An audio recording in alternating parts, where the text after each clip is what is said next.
thank you for coming out today. Right, here we go. This is, now my intention this morning is that you leave here, first of all, feeling very grateful to be alive today. Woke up, right? That's a good thing. And that you understand the grieving process in new ways, because there's a lot to it and we don't realize, first of all, every one of us is grieving something or many things. And there is a death-positive revolution going on, and how we grieve is transforming. You know, the Elizabeth Kubler-Ross, when she wrote her book on death and dying, which is still worth reading, is identified 5 stages of grief, and psychologists have now expanded that to 7 stages. And there's a difference between grieving and mourning. Mourning is the outward social expression of loss, and that's what we're going to do tomorrow night. We're going to come and do a community mourning service, and the luminaria that you purchase and write on is part of it. They'll be set up all through the campus on the walks. There's also a Before I Die wall that's worth going over and not only reading but writing on. What do you want to do? What's your dream before you die? And Shelley, who stood up from Chapala, designed the stencils that made the words on the wall, which was no small feat. So mourning is individuals outwardly express loss based on their cultural norms. As the cohetes are something that is part of it's a cultural norm, customs, practices, and that includes rituals and traditions. There are different kinds of grief. I think we've all known. How many of you have lost your keys in the last month?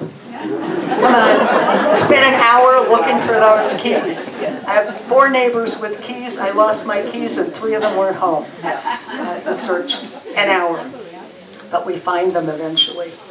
So there are different kinds of losses and qualities of loss. You know, losing a piece of jewelry that was important to you, a wedding ring, can feel really weighty. And there are different kinds of grief. There's anticipatory grief. And this is an important one. It's defined as a grief before a loss, associated with the diagnosis of an acute, chronic, or terminal illness experienced by a person or a family member. Anticipatory grief can include actual or fear of potential loss of health, independence, a body part, financial stability, a choice, or mental function.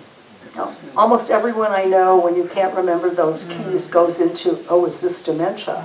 And there's this little anticipatory feeling of, oh, I may lose more than my keys one day. There's also acute grief. And acute grief begins immediately after the death of a loved one, and it includes a separation response and a stress response. During the period of acute grief, the bereaved person may be confused or uncertain about their own identity or social role. You know, widowhood, the loss of a spouse. And for some people, the loss of a companion pet shifts their social connections and can also be an acute loss. And there's normal grief. Physical symptoms come with normal grief. Sometimes we sleep a lot to avoid feeling the grief.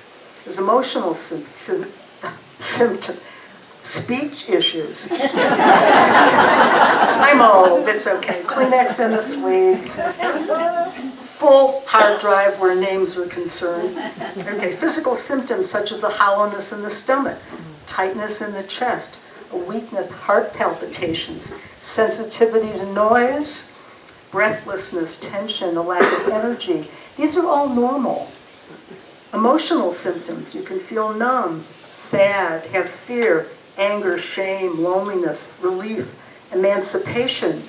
After caregiving for a long time, there's a sense of relief and freedom. There can be yearning, anxiety, guilt, I didn't do enough, or what else could I have done? Self-reproach, the sense of feeling helpless and abandoned. And then there's the cognitive symptoms. You have the sense of confusion. What happened? Why did this happen? Can't concentrate. You have dreams of a deceased person, idealization of the deceased, or a sense of presence. There are times lately I feel that I'm in contiguous grief. I have a sister-in-law who just moved into memory care. I had 4 friends die already this year. I have a dog that's getting illness. I can't even read the news, I only read the headlines. I walk the streets and just there's so much hardship around me, and I cannot carry all that. So I have rituals, which I'm going to talk about in a little while. I have just ways to cope with all of the sense of loss, and I turned 75 this year. Everything that happened before today is now history, and I have no idea what's coming next. So I have to be kinder to myself and figure out ways to bear all this loss. And I hope today when you leave, you will have some ideas of how you can, because we're all in the same place. Okay. There's disenfranchised grief, and this is something that we don't even realize we have. It's a loss that's not recognized. Like when a friend dies, it's one thing your mom, your dad, your spouse, your child dies, but when a friend dies, or even an important pet dies, when people don't know how to acknowledge your grief, you feel that you're disenfranchised from support. And you don't feel you have the freedom to openly acknowledge your loss. Terminated pregnancy, miscarriage, stillborn babies. People there's no public acknowledgement of that. There's no mourning. Sometimes a divorce. I broke up with a man I lived with for 5 years, and most of my friends said, we understand, but some of them said, I don't know how you could leave him. He was fabulous. And what I would say was, well, you didn't live with him. And he was a lot of fun. So you may not be able to mourn openly because of the circumstances around the relationship. People who lose someone to drugs. It's not the embarrassment, the shame. During the AIDS epidemic, when I was very involved, that was something that was hard for people to grieve because they really were considered pariahs, and that it was a disease that was contracted only by gay men. And children who got AIDS from blood transfusions. It was not an easy place for the people who were surviving to be able to grieve until the whole movement changed. And I don't know if any of you remember the AIDS quilt. It was an amazing project where people made quilt patches with names of loved ones and all kinds of mementos and designs, and it filled a football field. So that was a grieving ritual, and the quilt is in a historic place. Parts of it are put out over times, honoring that experience. Complicated grief. 10 to 20% of individuals experience the death of a romantic partner, and with higher estimates for parents who lost children. 10 to 20% of us. Sudden death it can be very complicated to process. And from where I stand, wanting people to be prepared for death, wanting us to know someone is dying before they die, I would like all of us to have an expected death. But it doesn't always happen. There are accidents. I saw a horrible motorcycle accident yesterday on the carretera. There are, surprising, a friend whose son died accidentally of a drug overdose. And when your house blows up or a flood takes it away, there are losses that are so tremendous that the weight of the grief becomes complicated. And complicated grief may require professional assistance. It can be delayed. There are risk factors. There are a lot of beliefs that many addictions have underlying unresolved grief.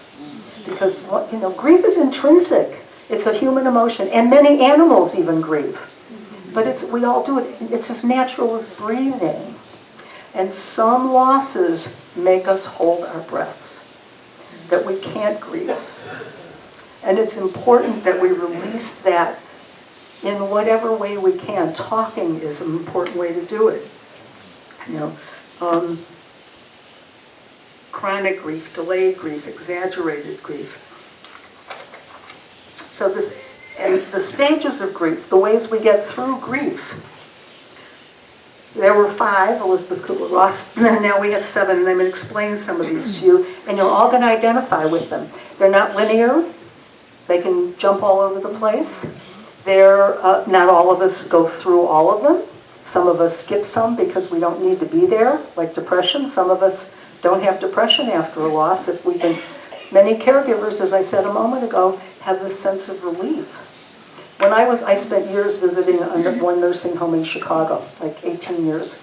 And my mom was there for 6 years, and I made a lot of friends. And one of her friends was Marcy, who had Parkinson's for 20 years. And when she got into the nursing home, she was totally disabled, but she was the cheeriest. This woman was grateful, happy. She had 2 daughters who visited all the time. And eventually she got into hospice care, and she actually got bounced because she wasn't declining fast enough. They put her back in.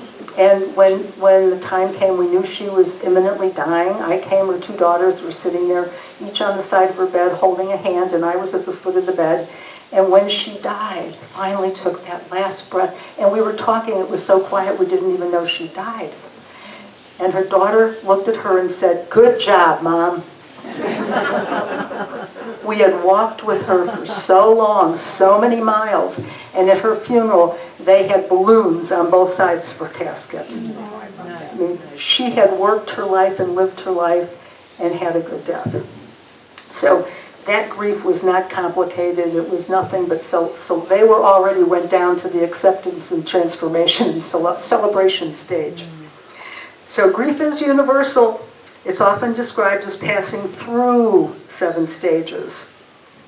At some point, everyone will have at least one experience of the death of a loved one, the loss of a job, identities when you retire, who am I going to be next?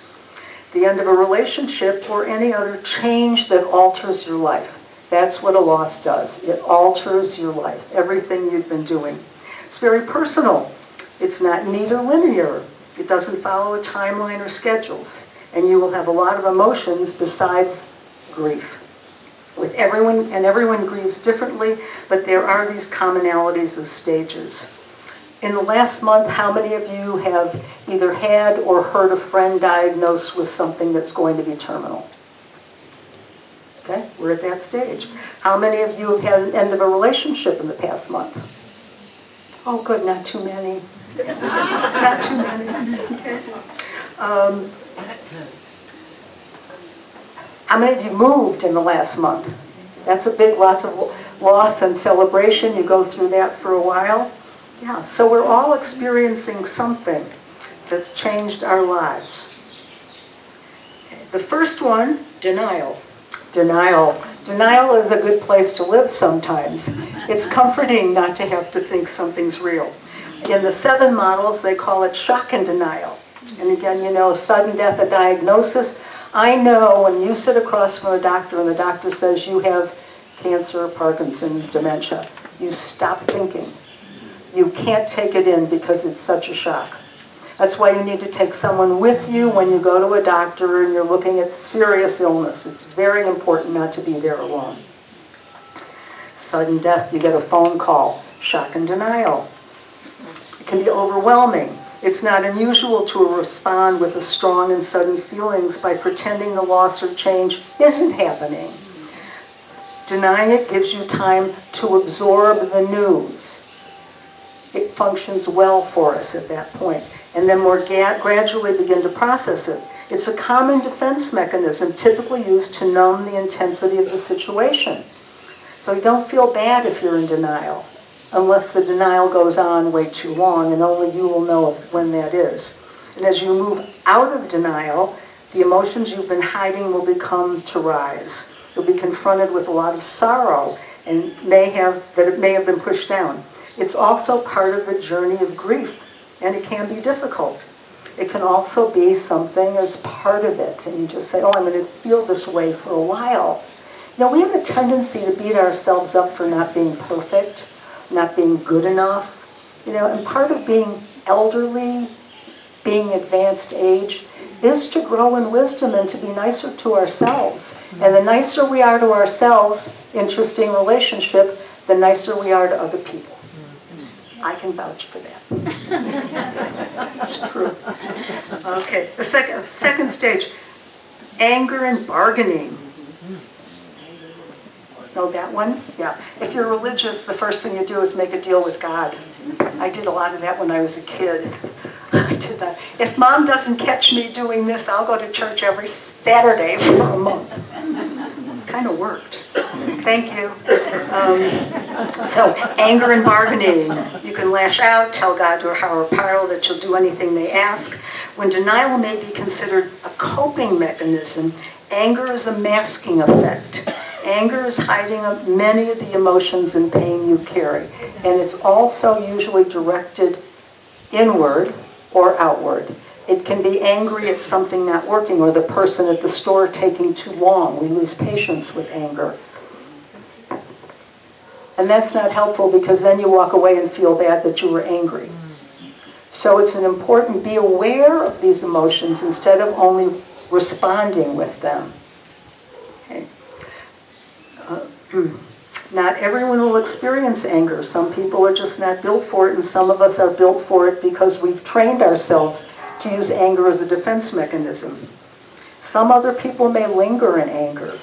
As the anger subsides, you may begin to think more rationally, more rationally about what's happening and feel the emotions you've been pushing aside.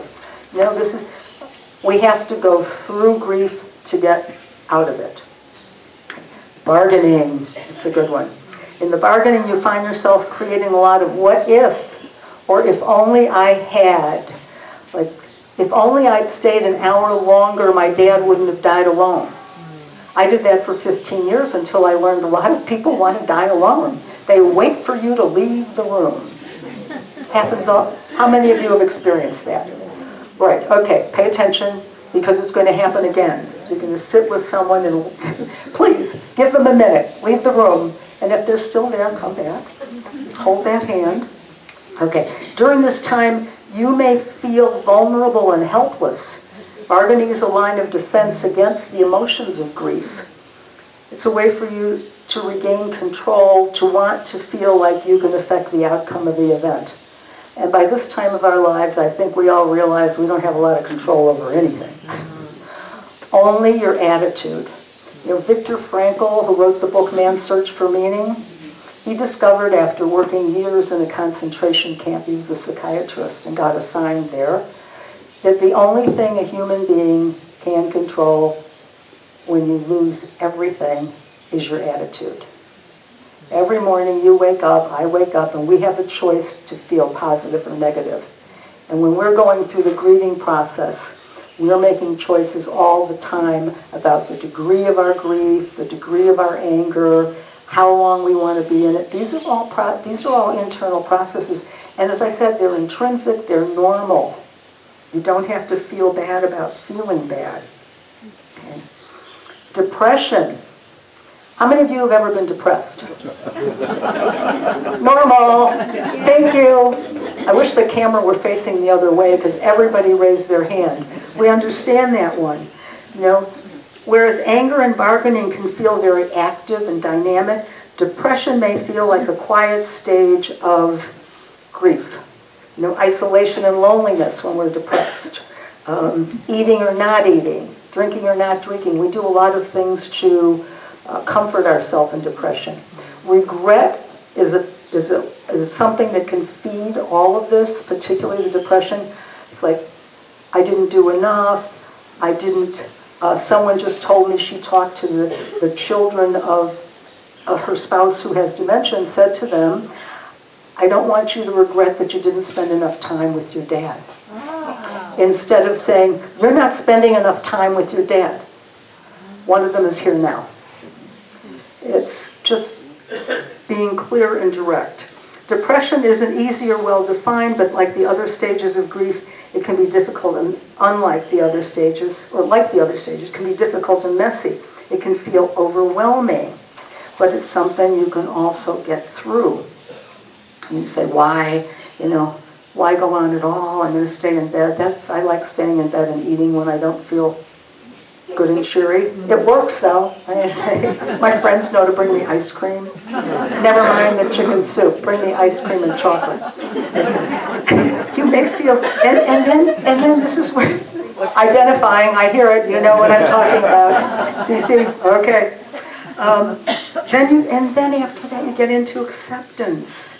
And it's not necessarily a happy or uplifting stage of grief. It doesn't mean you've moved past it or the loss, You're always going to feel the loss, especially about people, but you may feel different in this stage. You've had a major change in your life, and it's upended the way you feel about many things. Look to acceptance as a way to see there may be more good days than bad. There may still be bad, and that's okay. Hospice in North, we don't have hospice here, but they offer bereavement service for 13 months. Because that whole first year when you have birthdays and anniversaries and special events and there's an empty seat at the table, you feel those moments more deeply. I mean, I had a woman say after her husband died, months later she was in the grocery store in front of the ketchup aisle and she bought ketchup almost every week. This guy liked ketchup. And she started weeping. It just came out months later at something like that. That's worth acknowledging. And if you're with somebody who's grieving and they're crying, don't stop them. Don't offer a tissue yet. Don't just stand there until it's past. Because crying is like peeing. If you don't do it when you need to, it backs up in very bad ways. So, let them cry. I know we want to stop it, but because it's so uncomfortable to watch grief. But again, I want to reiterate, it's a natural process and it's something we all go through and share. And it's that acknowledgement when the person has stopped, just, can I hold you? Can I hold you? And no one will say no. I can promise. Whew, I just felt so good. Just that. Okay. Not everyone experiences grief in a linear way. You may have ups and downs. Additionally, not everyone experiences all the stages, and over time, unresolved grief can turn into physical or emotional manifestations that affect your health. If you're stuck in any one of these stages, talk about it. Get help. We have grief groups here. There are grief workers here. Go search. There's a lot of online help. There are websites. Google grief. There's some wonderful books. Oh, in fact, about a book. I will do that in a minute.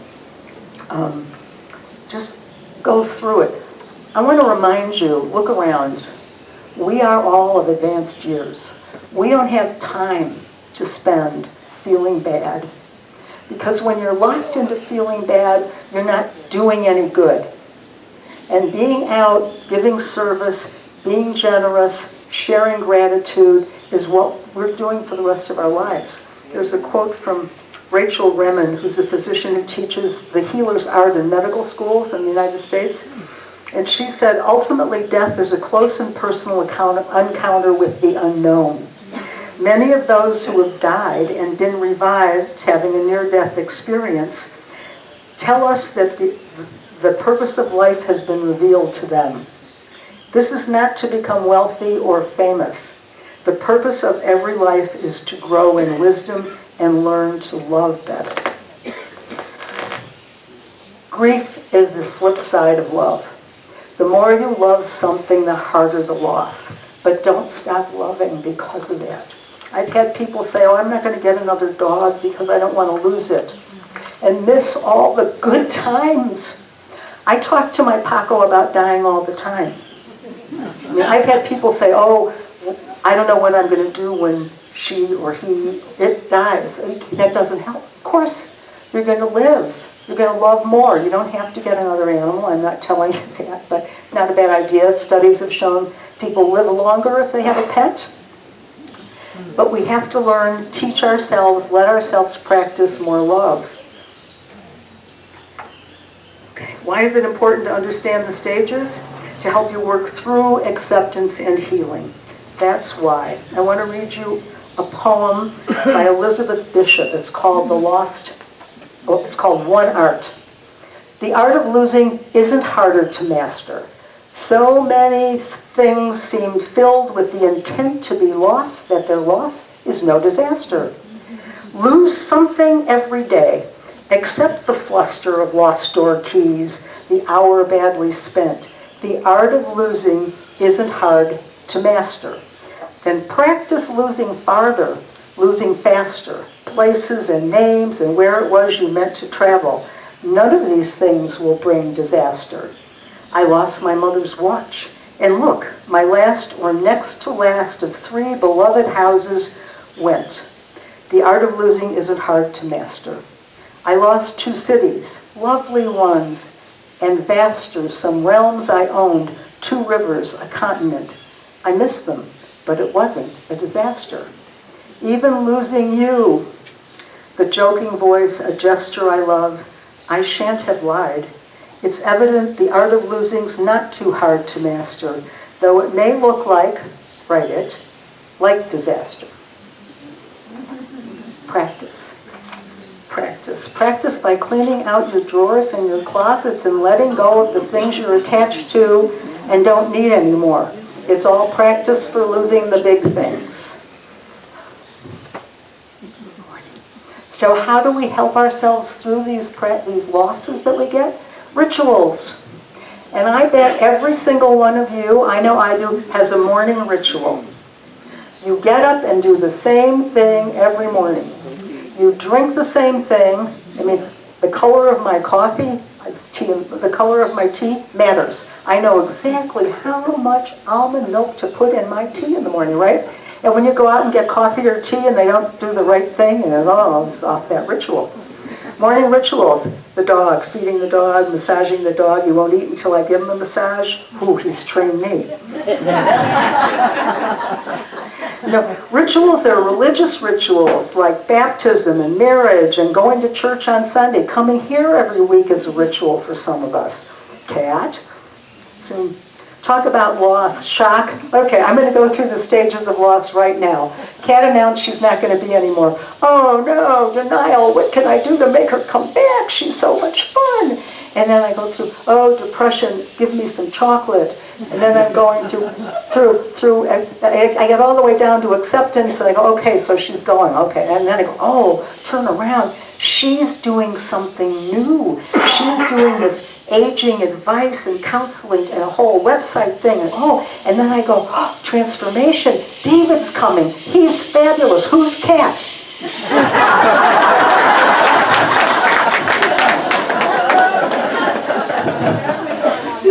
Okay, that's how it goes. Look at her webpage. Marriage, funerals, and we're not having funerals anymore the way we used to have funerals. And here, because we don't have so many people to come to our funerals, we're having celebrations of life. And some people are doing it before we die. I love that one. Actually, my friend Karen gave me this the week before she died. She knew she just had this sense. It was important to her. I'd never seen it. She said, she wore it. And she said, I wore it because I'm supposed to give it to you. Ritual. Wearing something that someone gave you and being aware, some of the time at least, where it came from, and let yourself dance in the relationship. I know women who've made earrings out of their wedding rings. Just dancing in the relationship, because relationships don't change even when someone dies. That relationship is always going to be there. And the parts of it you want to keep are the ones that make you happy. Cultural rituals, Day of the Dead, Halloween parties. Do we need more volunteers this afternoon, Victor? More volunteers. Anyone who speaks even a little Spanish, please come. Okay, what time do you want them? 2:30. Come over here. The whole place is going to be going crazy. I'm staying at the door. I will not go near that. Even wedding celebrations are cultural. Indians that have week-long weddings. Personal, the breakfast, meditation. That's a worthwhile ritual. And you 5 minutes a day, there are meditation apps. Just stop. Sometimes just sitting, looking at a tree or a flower, or just give yourselves time to sit sometimes at the same time every day. That becomes a ritual. Clothes can be a ritual. Some of us who are wearing for the Day of the Dead, we're all going to be wearing clothes, the coronas. Music. All rituals have light, old-time fire, light, music, often dancing, always words. They're included in all of our rituals. So when you're doing the difference between a habit, which is just something you do, like chewing your nails, and a ritual, which is what you do every morning or sitting and meditating, There's a big difference. Habits are something we always want to change and have trouble changing. Rituals are something we want to repeat. They're helpful. They help us go through our losses. So one of the stories I love, Alex's Lemonade Stand, is a charity that's raised over $300 million for pediatric cancer research. And it was started, a little girl at the age of 1 was diagnosed with brain cancer. And her parents immediately started doing whatever they had to. And she would go in and out of chemotherapy and the goblins. Chemotherapy and treatment. And when she was 4 years old, she was having a good day. And she said to her dad, I want a lemonade stand. I want to raise money for pediatric cancer research. So he built her a little stand, put it in front of the house, and she raised $2,000. Now who's going to walk by a little bald girl? Nobody, right? So in one day, $2,000. And she died when she was 8. And instead of losing themselves in this loss, her parents created this charity, and now $300 million later. There are many events. The Kentucky Derby has a lemonade stand. Often, charity runs will have a lemonade. But you can have them anywhere you want. Or you could make a regular donation to a charity in the name of someone you love for something that mattered to them. For my birthday, a lot of my family make donations to Monarch Watch because I'm very connected to raising and to monarch conservation. In fact, I don't want anything. Don't bring me anything unless it's chocolate or ice cream. I'm serious, I want to consume it. Really, to donate 500 pesos to a charity here means more to me than coming to my house with a box of something. And I think we all need to be telling our friends about this. Do you need one more little tchotchke? Michael J. Fox, millions. So a regular charitable donation in somebody's name. The pet shelters here are in so much trouble. They need so much money. And one of the reasons, and there's Tales of Mexico that does neutering and spaying every few months. They all need donations. And here a little goes a long way. On my sister's birthday, she died 15 years ago, I have an anchovy pizza. Because she and I were the only person I know who liked anchovies on their pizza. So that's my birthday remembrance. Planting a tree, giving time, telling stories. It's been said that a person dies twice. The first time when their heart stops, and the second when people stop telling their stories. Don't be afraid at Thanksgiving dinner or you're with somebody who you know that knows somebody who's gone. Say, do you remember remember when we did this? I went to a First Communion yesterday here, lovely, and it brought me back to mine, which was, I was 7, a long time ago. And I started thinking, I was sitting next to my best friend from kindergarten, we were in 2nd grade, Lynn, and we were talking through the whole thing. And first thing Monday morning, oh God, Sister John was there grabbing us and saying, you talked through the whole thing. But then I started thinking about all the other things Lynn and I had done. And I called a friend who knew Lynn, and we talked about her yesterday, and it felt she died 7 years ago. So when I start feeling a little, truly often, when I feel like, I go, I have had 7 more years of life than Lynn, and I can't feel bad at all. I am so lucky. I'm living a dream, as all of us are. So in finale, I've been given a sign. The key to understanding grief is realizing that no one experiences the same thing. Grief is very personal, and you may feel something different every time. You may need weeks of grief or years, but that's all okay. It's important that we do our advance directives. Doing a medical advance directive is one way that we get in touch with our mortality. And it's also a way to prevent the people who care for us, even the professionals and our loved ones, from suffering too much. Having conversations in advance, before you get sick, before you need it, is really helpful because it helps us process impermanence.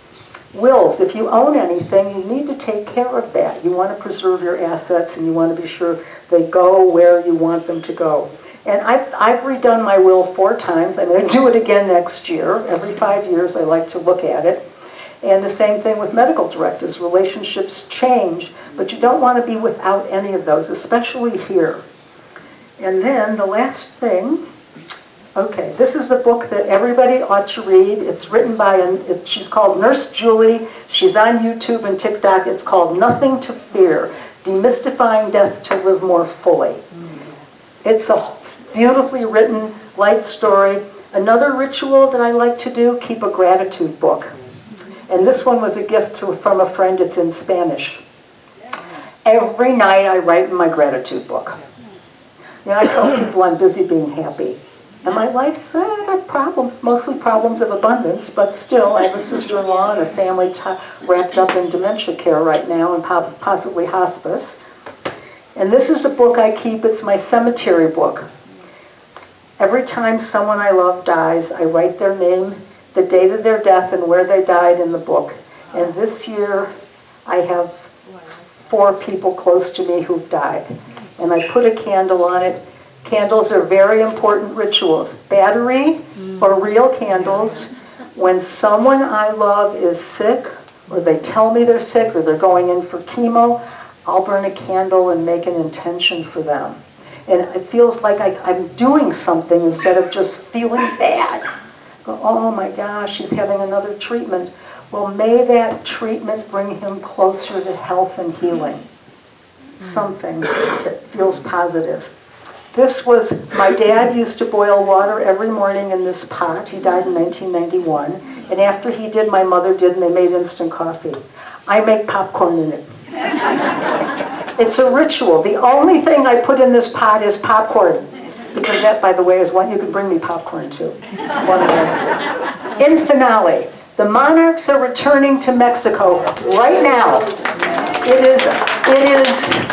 It's mysterious and miraculous that they arrive in Michoacan around the Day of the Dead. The people who live, well, it used to be billions, and now they're millions. So monarch conservation is really important. They're an amazing creature. Some of them fly from Canada, 3,000 miles, have never done it before. They just know. They filter down to this place in Mexico with the oyamel trees, and they nest there all winter. It's amazing. And they go through stages of transformation like we do. Egg, caterpillar, they eat, they poop, chrysalis. They're in that quiet stage before the last transformation like we will all do. And then they emerge one morning as a butterfly, as we all will. So on that note, when you think about your losses, think about the people, the animals you love when you see a butterfly. And I know when I die, you'll see a butterfly. Thank you very much.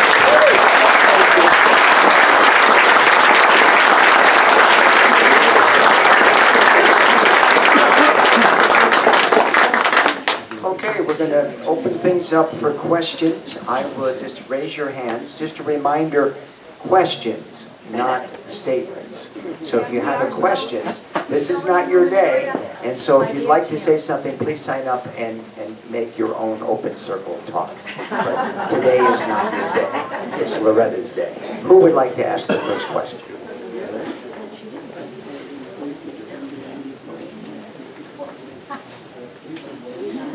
Everybody on the upturn?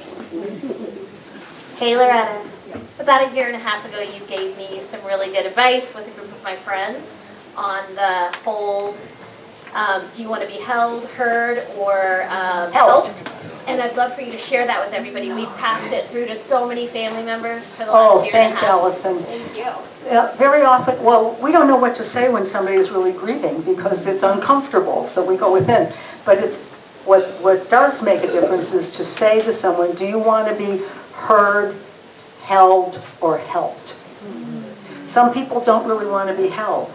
They'd rather just you sit and listen to them. You say, well, let's go get a cup of tea, or let's sit down and have a glass of wine, whatever. But those are, because I think that's what we all want. There are times you want to be heard, or held, or helped. Yeah, give me some help. Thank you. Other questions? I know you all have rituals. Actually, I would love you to send me your rituals. My email is loretta.downs@gmail. Or you can Google me and my website will come up and you can come. I think I would like to collect rituals that other people do, even from breakfast rituals. Yes? Are you aware? Oh wait, we have a question back here. Are you aware on a ritual in Mexico where people wear black for a year when they lost a loved one? Oh, clothing. Yeah, well, in the old days, For a year. for a year, some people, the old generation will do that. Yeah, loss. We don't have any. Widows used to wear black or black bands, in the Victorian era, so you recognized when someone was grieving. You knew to be tender with them. We don't know now who's carrying a grief burden. Thank you. Yeah, thank you. Good morning. Hi. One ritual that my wife and I have is to watch the movie Coco. So if you haven't seen it, I would suggest Coco is an awesome Day of the Dead movie, but also deals with grief. Yeah, yes, it takes us through the process. Familiarity is so helpful rather than avoidance. If we allow ourselves to be, we're all familiar with death because we've all lost a lot of people by now. I mean, anybody have a parent still alive? Wow, okay. 90-something? 94. Yeah. There's a 102-year-old living at one of the assisted livings here. Yes? Jim. Will you address the various rituals that take place in the cemetery right here in Ahihi for Day of the Dead? Oh. It's believed that on the Day of the Dead, which is the Day of All Souls, that the veil opens and loved ones come back and you can talk to them. This is it's a cultural Mexican belief. And families will go to the cemeteries and clean the graves and redecorate them. And they will bring food that was the favorite food, favorite drink of the deceased person, the music, sometimes crying. The Day of the Dead in the cemeteries is amazing. But I don't feel comfortable visiting on the day because it's such a family event. But the day after, the week after, when everything is fresh and you can feel the energy of the grief and the celebration. They've turned over the sense of gratitude. They have this relationship. And I think visiting cemeteries anywhere is a good idea. There's art, first of all, the old cemeteries with the tombstones, there's art. And again, it gets us in touch with our own mortality. And the more we can make friends with death, the easier our deaths will be. I promise. Yeah, denial can cause real suffering at the end of life. And that's when you need to do more listening. Hello. Good morning, Loretta. I was fortunate enough that my dad started a hospice group in my hometown. Okay. I'd like to know if you know of individuals or groups of individuals that are interested in starting a hospice here.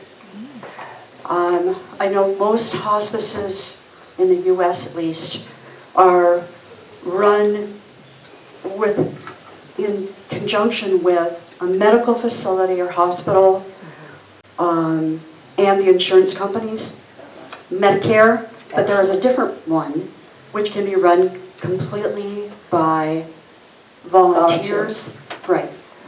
The regular hospice has a limit of 6 months, and your doctor must sign paperwork that you are within, or someone is within that 6 month of passing. Yeah. With a volunteer hospice, ours had a 2-year, and if you managed to make it through 2 years, they would renew it.